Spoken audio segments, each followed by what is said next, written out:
very, very good evening. A warm welcome from myself, Dan Nicholl, and from Alan Committie this evening. The second episode of Two Full Tossers, brought to you for the first time by the Trevor Quirk Centre for Bikram Yoga.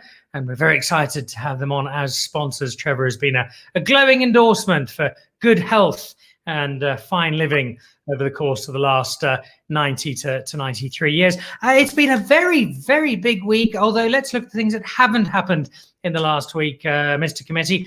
We haven't seen Graham Smith become a dad again in the last week, which is unusual. But well done, Graham. I think the basics of biology are starting to kick in.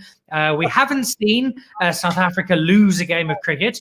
Mostly because our women keep beating Pakistan, which is fantastic. And we have had this great sense of excitement because our men are about to play. But let's start with this time last week, we were about to look at what we thought was possibly going to be, at the very best, a draw, possibly a victory for Australia. It wasn't. Yes, India won, but far more importantly, Alan Committie, Australia lost. I don't celebrate an Indian victory. I celebrate a loss for Australia. I could watch that final day over and over and over again, and I have. I've put it on repeat. I have it on all my TVs. I put it on my iPad. I put it on my cell phone. I have it in my car. I put it as an iPod, as a podcast. I just listen to it over and over again, and it brings me undeniable delight. And you almost feel, in as much as it is possible to, just that tiny sliver of sympathy for the Australians, because they probably already had the series highlights ready on VHS to go out across Australia in crackling black and white. And then all of a sudden, India, who until not that long ago, basically India travelled away as most of us travelled after a Vindaloo, and yet they've somehow proved they are amazing overseas. With their C team, a squad of 614 players. And I think one of the great delights when Australia loses, it's not just the team. I always feel like we're also defeating their commentary team because they're all ex-players and they all talk up the game so much. I feel like we're defeating a nation in many ways. It feels like some kind of empiric World War victory, doesn't it? You almost sense that I'm not sure if Australia has a stock exchange, but maybe the people in the carts in the centre square in Sydney have got a chalkboard, and the price of apples and potatoes and sheep for assorted purposes has just dropped.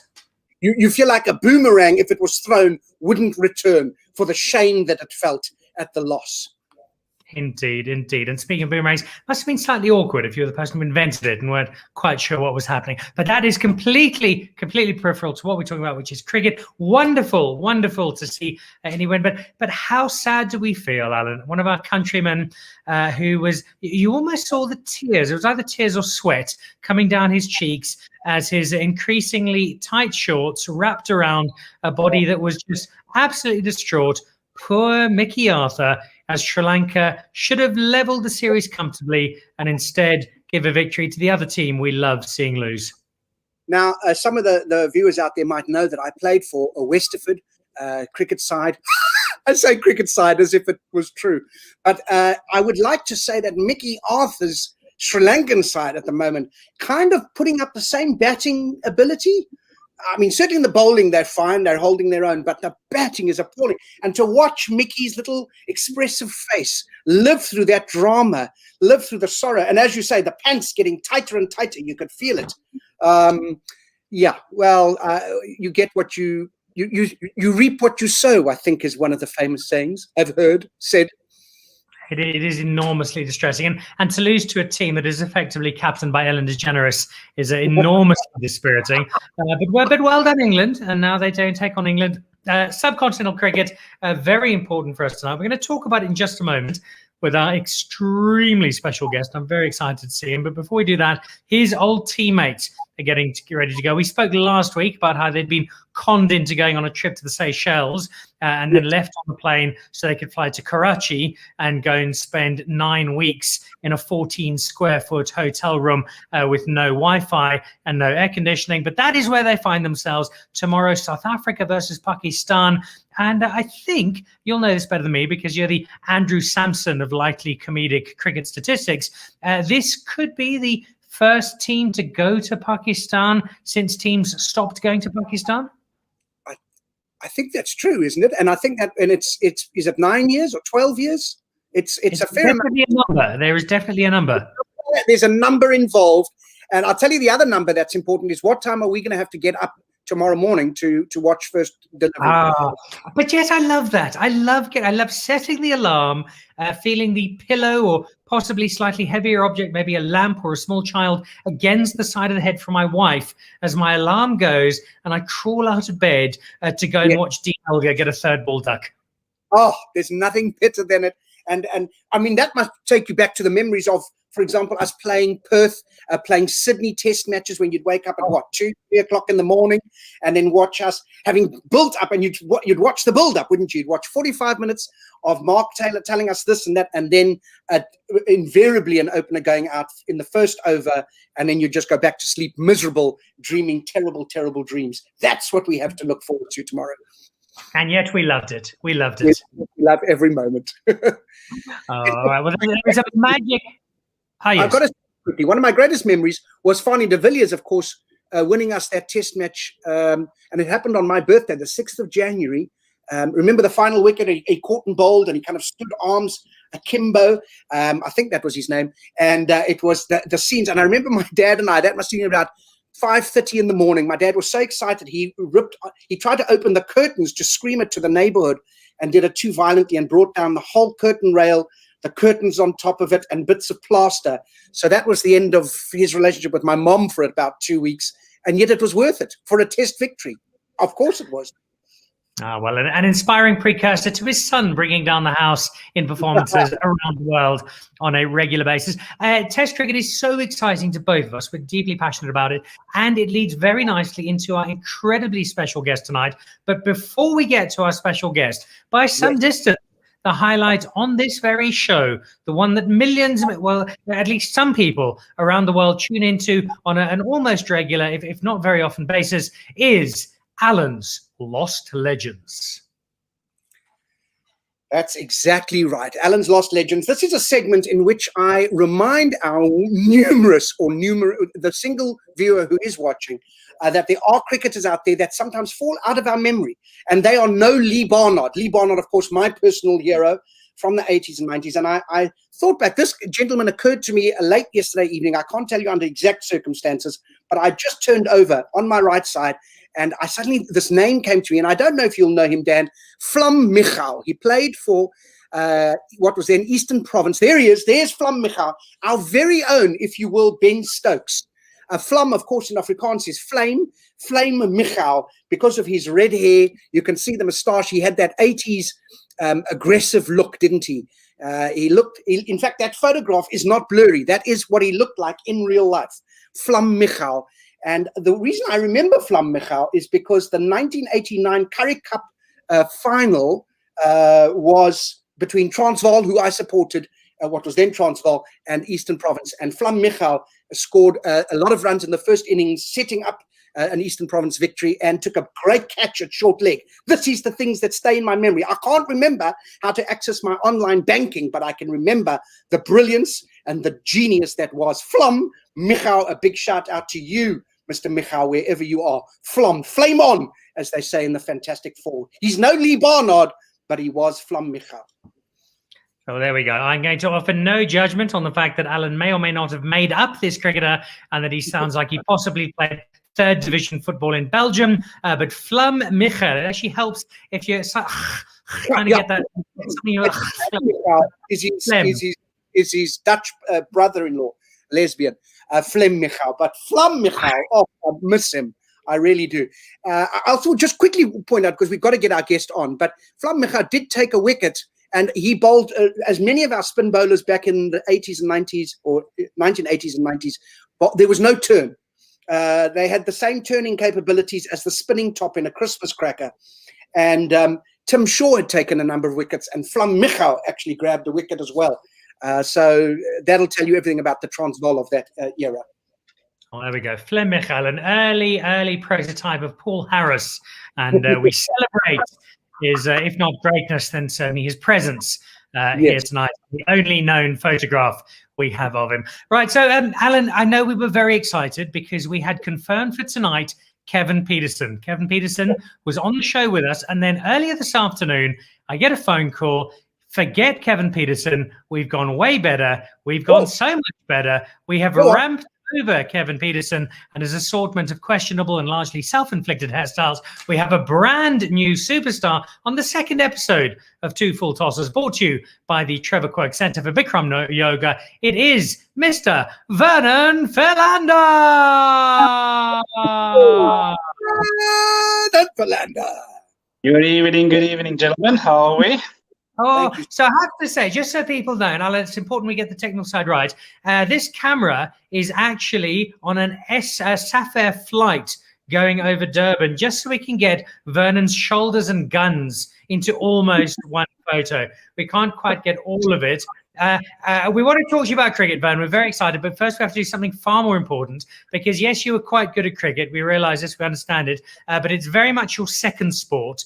Let's go with your top sport. Let's go with today. I think we've got the picture of it. Vernon Philander, his first ever hole-in-one earlier today. Vernon, congratulations.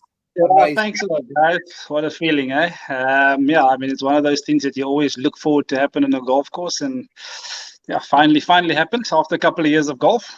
So set the scene. Go on. You've obviously been talking about it all day. What happened? How did it happen? Yeah, I think my caddy was more excited than what I was. So it was on the 12th at Mount Edscombe. I don't know how many of you guys have played Mount Edscombe. It was so the hole was tucked, on the left-hand side, just behind the bunker, and a little bit into the wind, 156 meters it was, and I took out a 7-iron, regular flex though, by the way. And yeah, I had to just slow down the swing a little bit, and yeah, geez, in it went. I never saw it go in the hole, and I always felt that you know what, it's probably close, and as we came around the bend and I didn't see a ball in the green, I knew it was it happened to be the one. That's fantastic. So I need to know about the reaction here, because I've never had a hole-in-one, as exceptional a golfer as I am, and I've only ever seen one.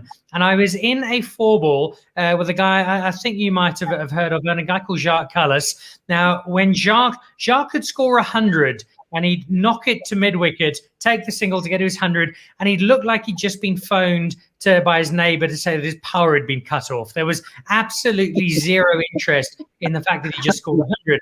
But when he got his first hole-in-one, I honestly thought that he and his partner were going to conceive a small child. They were that excited together. You were quite cool when you got, 5 wickets, knocking over Australia, just generally being awesome. How did you respond when you realised you'd got the hole-in-one? And again, my partner that played with me, he was probably more excited than I was. Him and the caddy were high-fiving each other, and I walked up to the hole, still thinking the ball probably went past the hole over the back of the green.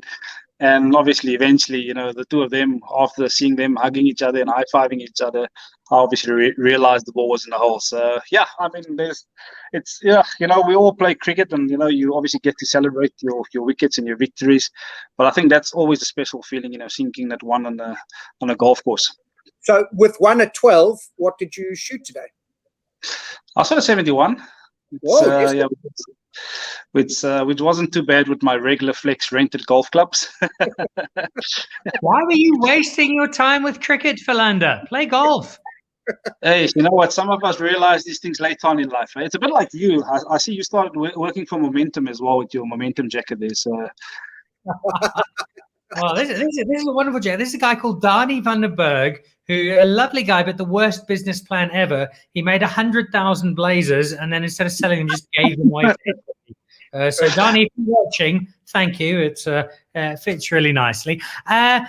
Hole-in-one, amazing achievement. Let's bring up the comparison. We've got a rather nice photo of a scoreboard that I think we can bring up here. That reminds us of a rather good day. Australia 47 all out. Was that better or worse than getting a hole-in-one, Vernon Philander? Yeah, that was a whole lot better, to be quite honest with you. Especially taking the circumstance and the game situation that we found ourselves in. I remember we were on our back for we got bowled out for 98, I think it was, in the first innings, and Australia obviously had quite a substantial lead. And I remember saying to Dale, what sort of score is going to bring us back into the game? And to be quite honest with you, I was thinking, if you can bowl them out for 200, it would give them a lead of probably 360, 370, which was probably being realistic. But yeah, let alone 47 all out. They were 21 for 9 at one stage, and I really thought we were going to bowl them out for 21 at one stage, but they got a little bit of a partnership with Nathan Lyon. But I'll tell you what, there's no greater feeling than seeing those Australians sink. Absolutely. I got to tell you, I was there. I watched that from Newlands. I haven't missed a day at the New Year's Test match in 20 odd years. And you're absolutely right, because you had them 20 odd for 9. So I had that strange position of being angry with you guys for that period of that short partnership. And friends of mine going, why are you upset? And I'm going, why can't they pull them? And they've got them for 21 for 9. So that's African fan. Even at your best, it's not good enough for us. Absolutely. I was distraughted with that last partnership there, although it only were 26 or whatever it was. But I've got to tell you guys a story. So we obviously got rolled for 98, and I walked off to fine leg. And David Boone's got his own tour group over here in South Africa. And I happened to be on the boundary warming up, to get ready to bowl. And one of these Australian guys got up and he says, "Hey mate, you're pretty F now, aren't you?" And I remember in 21 for 9, I walked back at him and I didn't say a word. And one of his own mates says, "Oh mate, you better fucking shut up." Love it. I think it was one of those test matches that you'll never be able to forget. It was just such a wonderful feeling to turn the game, to come from behind, and to win a game in that fashion was unbelievable. Why do you think we have it over Australia? I mean, listen, we've struggled with them at home, but in Australia, and we've just seen India. One of the things that irritated me, and no doubt you too, Dan, was the fact that Shane Warne on 4 or 5 occasions during that last day where India were beating Australia, kept saying this is the first time this has happened in ages, and forgot completely how we have beaten Australia in the last 3 series. Relentlessly. Exactly. What do we have in Australia? I think Australia is probably one of the toughest places to tour, to be quite honest with you, as a cricketer. And they've almost over the years become this high school bully team, so they would like to get onto the front foot and then just dominate you from there onwards. And obviously, the crowd plays a massive part as well. They get in on the wagon, they get in on the act, and it's so tough as a player to stay focused. But I think one thing that South Africa's always had is, they man up, they front up to the challenge. And I think that's something that Australians absolutely hate, is when you give them their own medicine. You've got 1 or 2 guys that can actually front up against, some of the quick bowlers, which they like to use to intimidate opposition. And I think, that's something South Africans has always done wonderfully well, is that we front it up, to the challenge and not just back off and let them really bully you in many ways. Well, we've been able to take them on largely thanks to people like yourself. And Alan, Vernon, if you'll just give me a moment. So here we have, based on your successes, Vernon, we've got a highlights reel of all the bad deliveries you ever bowled to Australia. So just hold on a moment. And there we go. I hope you enjoyed that. That was the highlights of Vern's bad deliveries to Australia. All of them in one particular selection. And beating Australia was a major highlight. And we've got another highlight from your career, which I'd like to bring up. And I think Ronaldo, our producer, has this particular highlight. This was one of the greatest days of your life by some distance. And let's just bring this in, Ronaldo, if you will. So there we go. What was it like driving that car? What did it feel like? What was the engine like? The acceleration? Just talk to us about just that amazing day driving that car. Are we talking about before 12 at night or after 12 at night? I can tell it was one hell of a feeling. I always love sports cars, and I mean that little bad boy there was right up my alley. But I enjoyed the ride after 12 in the morning a lot more. There's so many jokes here that present themselves. We'll just walk away from them. Yeah, we should have started this interview by checking with you, because is it Philander or Philander? Or Philander or Philander, because I've heard every pronunciation. Just give it to us straight now. How do we want to say your name? I've heard Philander as well. So I'm sure you have. Yeah, so Philander. Yeah. Silent 8. Yeah. No, so Philander. That's how I grew up. So that would be, I'd imagine, the Ravensmead pronunciation. Yeah. Are you the most famous person from Ravensmead ever? I don't think so. I think the gangsters are a lot more famous than I am. And that's being honest. Yeah, look, I'd like to believe that I've painted my name on the Ravensmead Hall somehow. But yeah, there's a few more famous boys around Ravensmead. So Alan and I are thinking, this is our second episode already, so we need to do some celebration. And we thought about, maybe going to taking a test at Lords or maybe some time in the Caribbean. Then we thought, well, no, you know what? We'll do a trip to Ravensmead instead. If we're going to Ravensmead, what would be the highlights? Talk us through the upmarket tourist guide to Central Ravensmead. There's plenty of to Ravensmead. First of all, you guys have got the perfect attire because there's plenty of churches in Ravensmead. Then, I think, and then we've got the famous library. And then I think the most famous part for me was the sports field. Florida Park, which happened to be the B field for Western Province Rugby for many years. And then obviously the cricket side of it, which saw me on many occasions. One would never say I played cricket there, but anyway, it happened to be on my home ground. But yeah, I think Ravensmead is, such a small little town on its own, community, and we're doing a lot of amazing things now actually in Ravensmead, to try and uplift the community again. Obviously, over the years, it has gone backwards, to be quite honest, and quite sadly so. But yeah, we're doing our best to make sure that we get it back on the map, and hopefully we'll get a lot more people from there being role models for the next generation coming from that sort of communities. Well, they got a terrific role model. Alan, what is your favourite Vernon Philander moment? Was it that test, Newlands? I would probably, I was going to say, you excelled at Newlands. You really loved playing at your home ground, and it felt like you always brought your A game to that particular stadium. I can't think of a bad game that you played there. What was it like?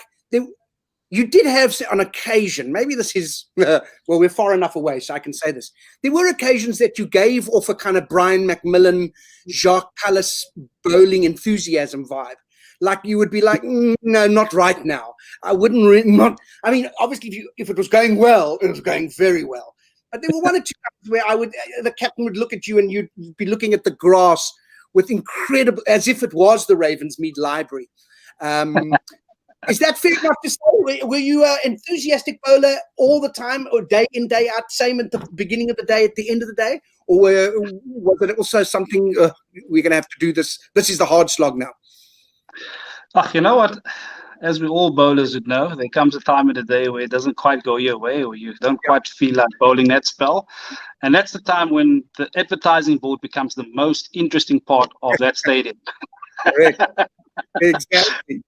And the captain is looking at you, but I tell you what, there is writing on that advertising board which you've never seen before. And yeah, so you know what, it's a fast bowlers thing. Every now and again you go through a slot where you maybe just feel everything is not quite going yet.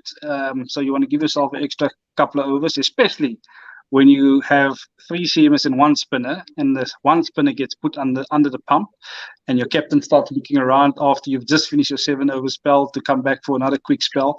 So yeah, those sort of things are always tricky. But yeah, like I said, that advertising board do become a lot more interesting. How you missed Plum Michal. Miguel.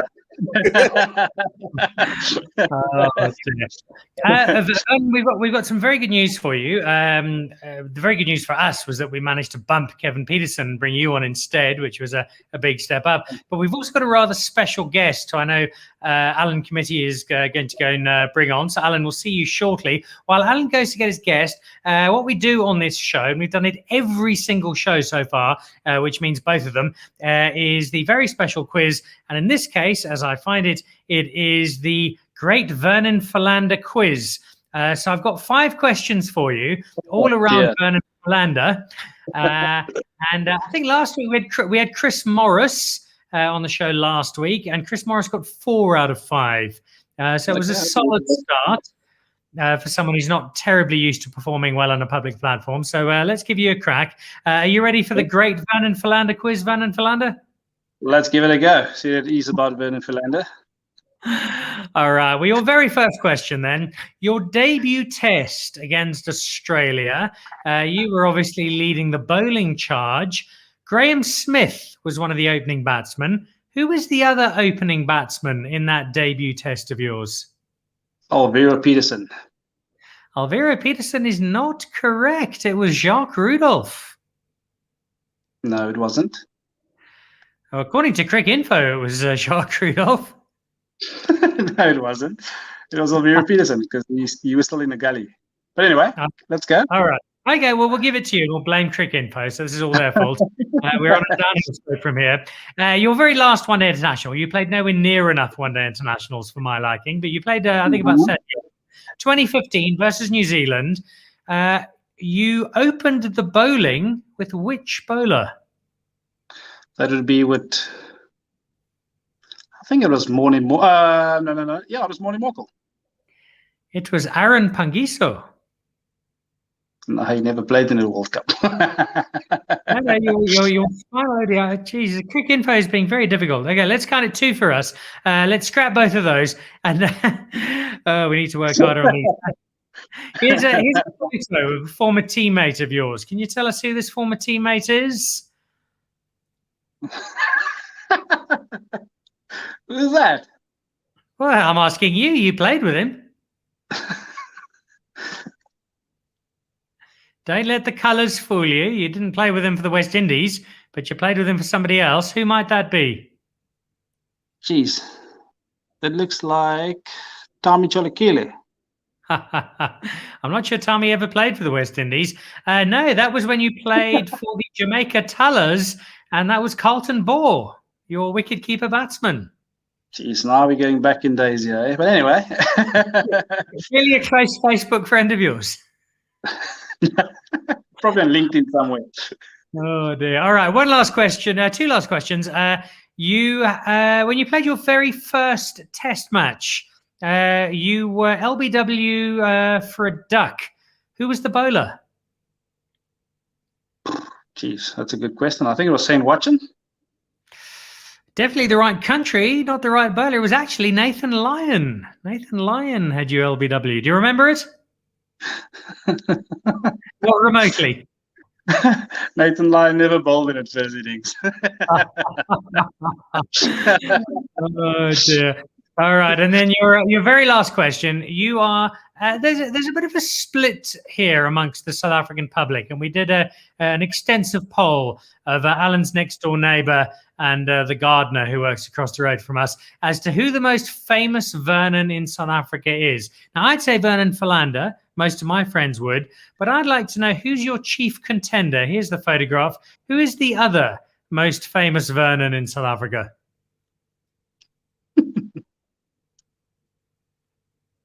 Does he ring a bell? Dear. No, we'll stick to Vernon Philander. All right, so that would have been Vernon.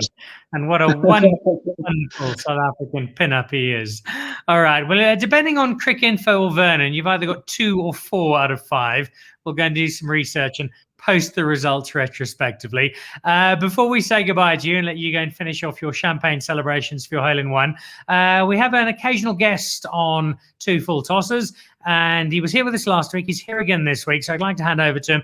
He's a good friend of mine. He's a fabulous member of the cricket community. He is the Honorary Life Vice President of the North Griqualand Umpires and Scorers Association.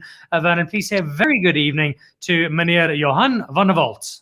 Yeah, I can't even praat. I'm talking to Vernon.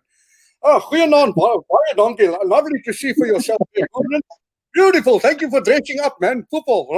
You know, a lot of people just take the show for nothing. They say it's worth nothing, but you have really, jy's frisch gebou. You are freshly built. You've obviously taken a bit of effort. You've cut your hair nice as well, which is very nice. Kyk, ek is nou deel van die skeieregters organisasie. I am an umpire, and I wanted to know, did you have a favorite umpire when you were playing? that you used to enjoy bowling in front of? An umpire. No, absolutely. We all have favorite umpires. The ones that you've got in your pocket. That's right. The ones that you can hold and control and manipulate. And what was that person for you? Who was that for you? Was it Cyril Moody?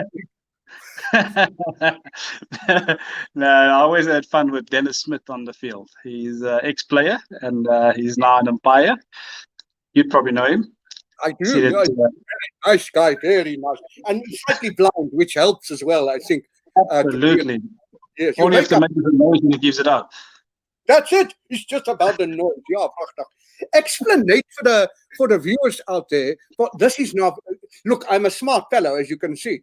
But ek wil verstaan, how do you get for yourself the reverse swang on the ball? How do you get the? But now explain it simply. Don't get into the complicated. In simple Louis man's terms, for me, how will you get a ball to reverse the swang? The reverse swing is quite easy. You get yellow sandpaper and you scuff up the one side and it will go. Yes, you see, that is why you are a level above the others. Prachtig, dis mooi. You understand everything about everything. And now we ask you 10 quick questions. You just give an answer. You don't explain why you are choosing that answer. We're just learning from you quickly. Are you ready? You got one. Okay, all right. Chicken or beef? Chicken. Liverpool or Arsenal? Neither. No, you must choose for yourself one. You must. Arsenal. Arsenal, that's a bad choice. France or Italy? Italy. BMW or Audi? Audi. Peter Kirsten or Gary Kirsten? Peter Kirsten. Ooh, Zimbabwe or Bangladesh? Zimbabwe. LBW or Bold? Bold. Lords of Nieuweland? Nieuweland. Ja, dit is die regte antwoord. Mooi, mooi, mooi. Running from square fine leg to square fine leg at the Gabba, or playing silly point to Paul Adams? No, running from square leg to square leg. Ek stem saam. And finally for you, so you've done so well, yeah. Mark Lottering of Joe Barber? Joe Barber. Joe Barber, mooi, mooi, mooi gedaan. Yes, this has been an honor. Hey, it really have. You have been as accurate as you have been in your bowling career. It's a great honor. I've got to, kom nou. I've got to go. I can't be talking all this nonsense for you, but baie dankie, né? Cheers. Cheers, Johan. There we go. Umpire Johan van der Walt with some very insightful views. Before we let you go to that celebration, kicks off tomorrow. Pakistan versus South Africa. First time we're back in that part of the world for a long time. Are you confident? Are you nervous? Are you excited? How are you feeling about the team, Vernon? Yeah, I think it's always excited. I think, we haven't toured Pakistan in 14 years. So I think, the team would go there and, the guys, I mean, there will be nerves, obviously. Subcontinent tour. Normally, the wickets are pretty good. So I think from a batting point of view, I think we should put up a good front. I think the only challenge will probably be in our bowling department. I think we'll probably play 2 spinners, if not more. Knowing the conditions over there. So, it's going to be interesting to see how they go, game plans, etc. But I think it's just good to see Test cricket back in action, I think it's just good to see cricket back in action, as a whole. So, Pakistan, always an interesting place to tour. They've got enough security guards, so they should be playing a safe brand of cricket. I think, we're looking forward to the guys, performing well. But like I said, Pakistan, it's a beautiful country. I mean, for those of you that have been there, it's a wonderful country to tour. I think all things aside, tomorrow's back to business. Probably evens between the 2 squads. I've got to be honest about it. 18 holes of golf with a hole-in-one and then back to the hotel for a surreptitious cold beer that we won't tell anybody about, or staying in a Pakistani hotel room of 14 square feet for 2 weeks eating Pizza Hut. Which one would you choose? I think Paul Valley is calling my name on the 18 holes of golf. Any given day. Oh dear. Vernon Philander, I think I can safely say on behalf of myself and Alan Committie, you are our all-time favourite Ravensmead fast bowling all-rounder ever. And we say that honestly and with absolutely no understatement. and more importantly, most honoured to have had you on Two Full Tosses tonight, brought to you by the Trevor Quirk Centre for Bikram Yoga. And Alan Committie, what a great honour to have the fabulous Vernon Philander and his shoulders and his guns on the same show tonight. He's upped the testosterone levels in this little studio of ours threefold. Honestly, it's been great. And you're a star, so you've brought us great pleasure on and off the cricket field, mostly on. The off thing we can't talk about anymore. It's sub judice, I think is the Latin term. But what a pleasure. Thank you. Vernon Philander, have a fabulous evening, and we look forward to seeing you on the golf course again soon for more holes in one. Cheers, guys. Thanks a lot for having me. So there we go. This has been Two Full Tosses with myself, Dan Nicholl, and Alan Committie, brought to you by the Trevor Quirk Centre for Bikram Yoga. And we look forward to seeing you back again next week when we might have Kevin Peterson, but hopefully we'll have somebody far more famous. Good night. Good night.